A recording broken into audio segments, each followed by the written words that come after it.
मुंबईतील दादरच्या शिवाजी पार्क परिसरात उभारलेल्या स्वर्गीय मीनाताई ठाकरे यांच्या पुतळ्यावर लाल रंग टाकण्याच्या प्रकरणाने राज्यभर खळबळ उडवून दिली आहे। पोलिसांनी या प्रकरणी आरोपी उपेंद्र गुन्हाजी पावसकरला अटक केली असून तो ठाकरेंच्या कार्यकर्त्यांचा चुलत भाऊ असल्याचं उघड झालंय।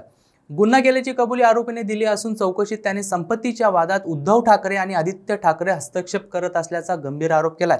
सूत्रांच्या माहितीनुसार तो याआधी दादर पोलीस ठाण्यात वारंवार तक्रार नोंदवण्यासाठी येत असे।